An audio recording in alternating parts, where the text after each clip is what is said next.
प्रधानमंत्री नरेंद्र मोदी जी बने और उन्होंने पहले ही आकर के सबसे पहले अगर उन्होंने काम किया तो किसानों का काम किया। 17 करोड़ किसानों को सम्मान निधि देने का काम किया तो देश के यशस्वी प्रधानमंत्री नरेंद्र मोदी जी ने किया। अगर कैबिनेट की पहली बैठक होती है और उसमें निर्णय लिया जाता है तो पहला निर्णय ये लिया जाता है कि मेरे उन गरीब भाइयों को, मजदूर भाइयों को 3 करोड़ आवास के मकान बनवा करके देना है। 3 करोड़ लखपति दीदी बनाने का काम हमारे देश के यशस्वी प्रधानमंत्री नरेंद्र मोदी जी ने किया है। और आपने देखा होगा जिस तरह से महिलाओं के उत्थान के लिए हमारी भी सरकार ने आपके हमारे संकल्प पत्र में वायदा किया था कि आने वाले समय में हम गैस का सिलेंडर 450 रुपए में देंगे। हमने हमारे 15 दिसंबर को हमारी सरकार बनी थी और 1 जनवरी को 450 रुपए में महिलाओं को सिलेंडर देने का काम। आज मैं यहाँ इसके लिए घोषणा करता हूं कि राज्य वित्त आयोग के द्वारा यहाँ क्षेत्रीय विकास योजना जिला नवाचार के माध्यम से एक सेंटर खोलने की मैं यहाँ घोषणा करता हूँ। वो सेंटर उन महिलाओं को सशक्त करने के लिए, उनको ट्रेनिंग देने के लिए और स्किल डेवलपमेंट के माध्यम से वो यहाँ ब्यावर और ओरपाल क्षेत्र में हमारी महिला उत्थान के लिए काम करेगा। अंत में मित्रों, मैं इतना आपसे निवेदन करना चाहता हूँ। सरकारें तो खूब आती है, लेकिन मैं आपसे कहना चाहता हूँ 2014 के बाद देश के अंदर जो परिवर्तन आपने देखा है, 2014 के बाद जो देश में जिस तरह से विकास की योजनाएं और गरीब कल्याण की योजना हो, क्या हमारे सीमाओं की सुरक्षा है, दुनिया में बढ़ता हुआ भारत का गौरव हो, वो आपने देखा होगा। आज ये युग है, ये आपका है। मैं आपसे यही कहना चाहता हूं, हमारा जो उद्देश्य है, हमारा जो लक्ष्य है, हमें उसमें आगे बढ़ना है। हमें यह दिखाना है कि हमारी संस्कृति, हमारे विचार को लेकर चलने वाले हमारे वो महान पुरुषों ने जो रास्ता दिखाया है, उस रास्ते पर हमें चलना है। हमारी माता बहनें जिस तरह से आज हमारी माता बहनें हर क्षेत्र में हमारे देश के यशस्वी प्रधानमंत्री नरेंद्र मोदी जी माता बहनों को आगे करते हुए उनकी जो योजना है उनको आगे बढ़ाने का काम कर रहे हैं। हमारा सशक्त समाज हो, हमारी पढ़ी लिखी हमारी बहनें हो, हमारा पढ़ा लिखा समाज हो, तो हमारा समाज किस तरह से आगे बढ़ सकता है। स्वामी विवेकानंद जी ने कहा था 21वीं सदी भारत की होगी। मित्रों, मैं यही कहना चाहता हूं, ये 21वीं सदी बदलते हुए 2014 के बाद आप देख रहे हैं कि किस तरह से ये हमारी सदी आगे बढ़ रही है। आज दुनिया में भारत का डंका बोल रहा है। आज तीसरी बार देश के यशस्वी प्रधानमंत्री नरेंद्र मोदी जी बने और उन्होंने पहले ही आकर के सबसे पहले अगर उन्होंने काम किया तो किसानों का काम किया। 17 करोड़ किसानों को सम्मान निधि देने का काम किया तो देश के यशस्वी प्रधानमंत्री नरेंद्र मोदी जी ने किया। अगर कैबिनेट की पहली बैठक होती है और उसमें निर्णय लिया जाता है तो पहला निर्णय ये लिया जाता है कि मेरे उन गरीब भाइयों को, मजदूर भाइयों को 3 करोड़ आवास के मकान बनवा करके देना है। 3 करोड़ मकान बनवाने का काम पहली कैबिनेट में प्रस्ताव पास करना ये देश के यशस्वी प्रधानमंत्री नरेंद्र मोदी जी ने किया। यही नहीं, हमारी महिलाओं के लिए लखपति दीदी बनाने का काम, 3 करोड़ लखपति दीदी बनाने का काम हमारे देश के यशस्वी प्रधानमंत्री नरेंद्र मोदी जी ने किया है। और आपने देखा होगा जिस तरह से महिलाओं के उत्थान के लिए हमारी भी सरकार ने आपके हमारे संकल्प पत्र में वायदा किया था कि आने वाले समय में हम गैस का सिलेंडर 450 रुपए में देंगे। हमने हमारे 15 दिसंबर को हमारी सरकार बनी थी और 1 जनवरी को 450 रुपए में महिलाओं को सिलेंडर देने का काम किया। यही नहीं मेरे भाई और बहनों, हमने जो किसानों के लिए हमने कहा हमारी केंद्र की सरकार 6000 रुपए देती है, हम उसमें बढ़ा करके हम भी देंगे, तो तुरंत हमने 2000 रुपए पहली किस्त में, पहली चरण में हमने 2000 रुपए किसान सम्मान निधि देने का काम भी हमारी सरकार ने किया है। यही नहीं, हमने गेहूं पर एमएसपी बढ़ाने का भी काम किया है। और अभी अभी आपने देखा होगा लगातार हमारी सरकार किस तरह से काम कर रही है। अभी आचार संहिता हटी है और सबसे पहले हमने तृतीय श्रेणी में जो हमारी माता बहनें हैं उनको 50% आरक्षण देने का काम हमारी सरकार ने किया है। यही नहीं, आज निर्णय लेते हैं, हमने जो कहा है वो कह करके बताते हैं। हमारा जो संकल्प पत्र था, हमने 45% संकल्प पत्र हमने 90 दिन में पूरा करने का काम किया और अभी हमारा संकल्प पत्र पर हमने काम प्रारंभ किया है। मैं आपसे यही कहना चाहता हूं, विशेषकर मैं माता बहनों से कहना चाहता हूं कि हमारी सरकार पूर्ण रूप से हमारी माता बहनों के लिए समर्पित है, हमारे युवा, हमारे गरीब, हमारे मजदूरों के लिए समर्पित है। हमने जो आपसे वायदे किए हम वो पूरा करेंगे। और मैं आपसे यही कहना चाहता हूं मेरे भाई और बहनों, कि इस क्षेत्र की जो स्थिति है, आप इस क्षेत्र के बारे में अच्छी तरह से जानते हैं। माननीय उमाशंकर जी भाई साहब कितने दिनों से आपके यहाँ लग रहे हैं। मैं आपसे यही कहना चाहता हूं, जरा हमारे पूर्वजों को देखिए, पूर्वजों को देखिए। उन्होंने कितने संघर्षों के बाद हार नहीं मानी और वो लोहा लेते रहे।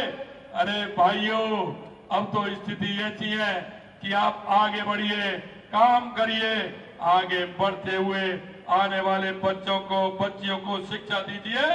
आप, हमारी ये सरकार आपके लिए हर तरह से कटिबद्ध है।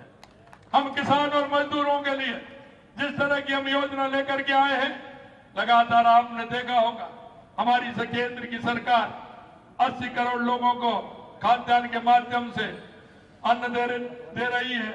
यही नहीं, आपने देखा होगा हमारी सरकार ने भी जो हमारे बुजुर्ग हैं, सामाजिक सुरक्षा पेंशन जिनको मिलती है, उनको भी आज तक किसी ने नहीं बढ़ाया। हमने 1000 रुपए से पहली किस्त में 1150 रुपए करने का काम हमारी सरकार ने किया।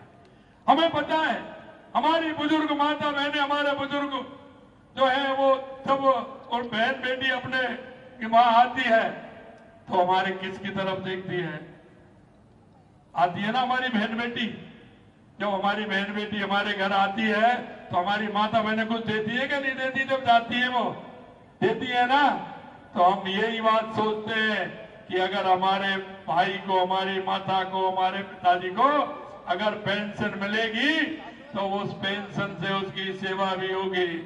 क्योंकि वो वादे हैं कि हर महीने 1150 रुपए आते हैं। आने वाली हमारी उस बेटी का सम्मान मिलेगा, उसको 2, 5, 10 रुपए भी हमारी दादी देगी तो वो भी घर जाके कहती है कि दादी जी ने जेब में से निकाल के 10 रुपए 20 रुपए दिए। हमारी सामाजिक जो व्यवस्था है, इन सामाजिक व्यवस्थाओं को हम कैसे बनाए रखें, यह भी आवश्यकता है।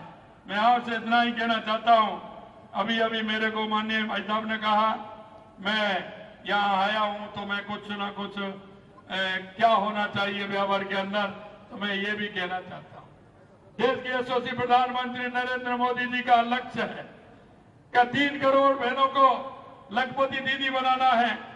हमारे यशस्वी प्रधानमंत्री जी लखपति दीदी योजना से मैं बहुत प्रभावित हूं। हमारी स्वयं सहायता समूह की 40 लाख महिलाएं जो सहकारिता विभाग में पंजीकृत हैं, 1000 फेडरेशनों से जुड़ी हुई हैं और 1000 फेडरेशन पूरे राजस्थान के अंदर जिस तरह से बन रहे हैं, महिलाओं की ये फेडरेशन उन्हें लखपति दीदी बनाने हेतु प्रयासरत है। मैं भारत सरकार के सहयोग से देश का प्रथम महिला निजी बैंक जो सहकारिता विभाग में पंजीकृत वित्तीय संस्था है के द्वारा लखपति दीदी बनाने हेतु महिलाओं को 2.5 इतने सस्ते में प्रतिशत में ब्याज मिलता है, जिससे स्किल डेवलपमेंट के माध्यम से हमारी बहनें काम करती हैं। यही नहीं, हमारी एक स्वयं निधि योजना है। उस स्वयं निधि योजना के माध्यम से पहले हमको 10,000 रुपए मिलते हैं, उसकी ब्याज नहीं दी जाती है। 10,000 रुपए का काम पूरा किया, अगर वो बढ़ दिए तो 20,000 रुपए मिलते हैं। अगर 20,000 रुपए बढ़ दिए तो फिर उसके 50,000 रुपए मिलते हैं।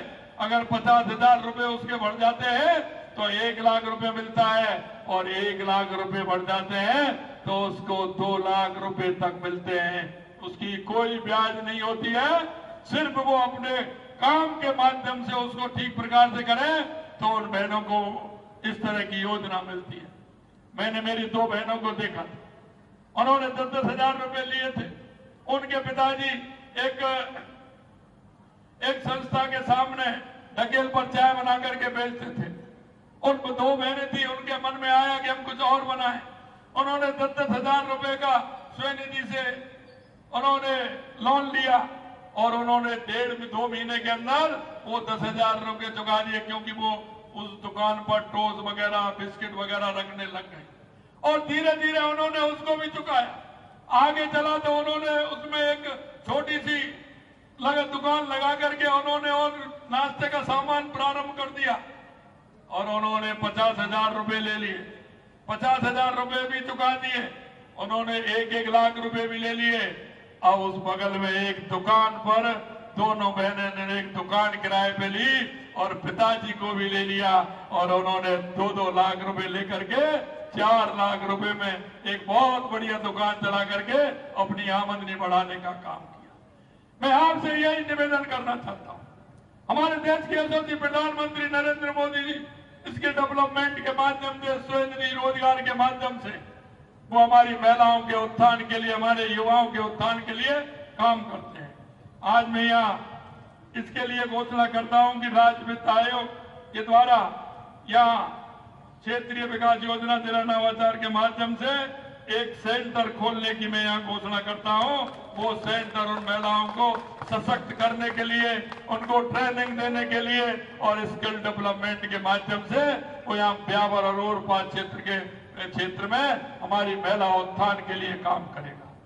अंत में मित्रों, मैं इतना आपसे निवेदन करना चाहता हूँ, सरकारें तो खूब आती है, लेकिन मैं आपसे कहना चाहता हूँ 2014 के बाद देश के अंदर जो परिवर्तन आपने देखा है, 2014 के बाद जो देश में जिस तरह से विकास की योजनाएं और गरीब कल्याण की योजना हो, चाहे हमारे सीमाओं की सुरक्षा है, दुनिया में बढ़ता हुआ भारत का गौरव हो, वो आपने देखा होगा।